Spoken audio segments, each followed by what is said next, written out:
Ukrainian Armed Forces carry out provocations on Moldovan territory. Lithuania and Poland are moving troops to the Belarusian border. The West is starving. Europe is left without food. Today we will talk about these and other masterpieces of Kremlin propaganda. Detector Media did all the dirty fact-checking work for you. We have separated real facts from those of a parallel universe.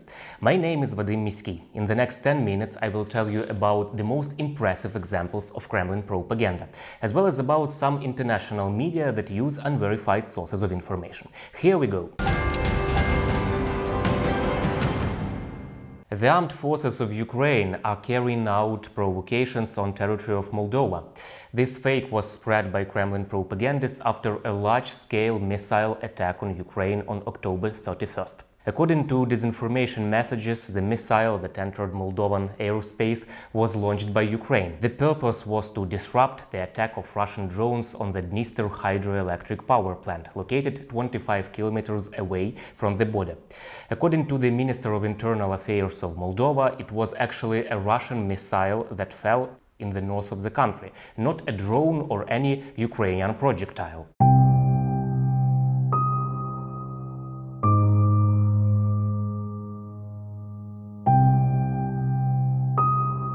The Moldovan Interior Ministry said that Russia attacked the Dniester hydroelectric power station on the territory of Ukraine, which is located just 10 kilometers from the Moldovan hydropower plant number 2.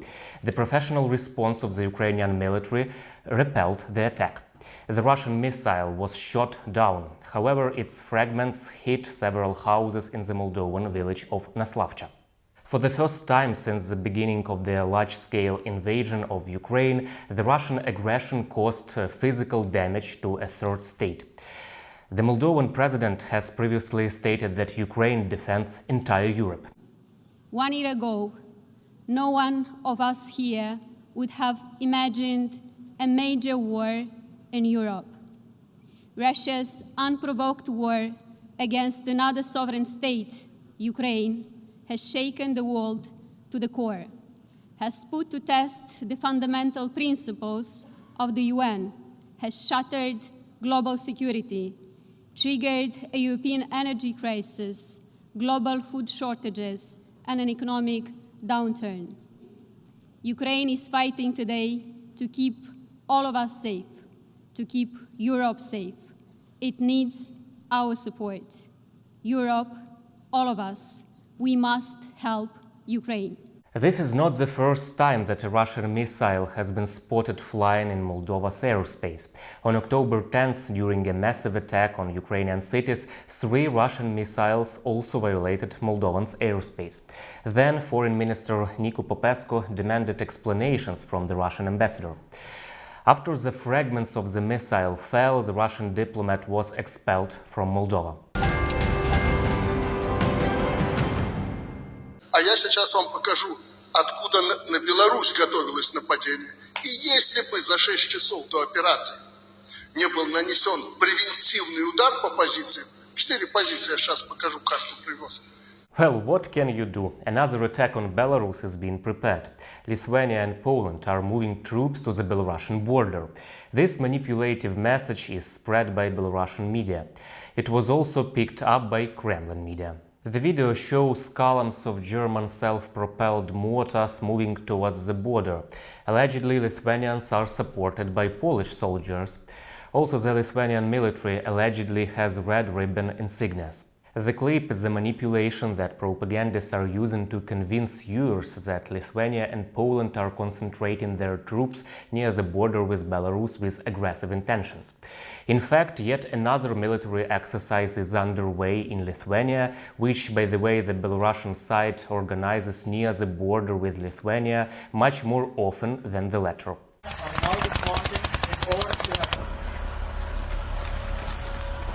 The large international exercise Iron Wolf started in Lithuania on October 17th.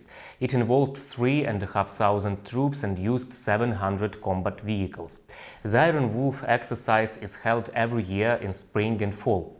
The exercise tests the coordination of not only the Lithuanian military, but also their colleagues from other NATO countries in offensive and defensive operations. Europe is running out of food. Russia's to blame, of course.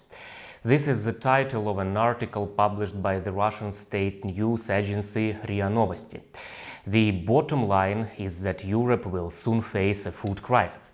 This is a popular Russian disinformation talking point, which has had several versions and distribution waves. The most recent is that the alleged famine in the EU, which the Russians predicted back in March, has been postponed to the following year, 2023. Russian propaganda insists that politicians who refuse to receive cheap Russian gas will be responsible for supposed famine in Europe. However, there will be no famine in the EU, but there may be in the poorest countries of Asia and Africa. That is why Russian propaganda invented the famine in Europe to shift the Kremlin's responsibility for the food crisis to other countries. But Europeans are prepared for the crisis. The third issue is the world food and energy crisis. It was predictable, it was predicted, but not with the severity it's taken. And I am afraid that we are only at the beginning. That the food crisis will make things worse in many parts of the world where you are deployed. I'm coming from Somalia, and certainly the Corn of Africa is a good example of how the climate change plus the war, both things together, are creating a humanitarian crisis of Dantesque proportions that here in Europe we are not aware at all. In any case, Europe will have food, but it may become more expensive due to inflation and rising fuel prices. The selection of goods may also decrease due to the damage to logistics. This doesn't come as a surprise to Europeans. Now, of course, we feel that the Russian war causes economic and social hardship, and it places a heavy burden on our citizens and on the economy and in our single market.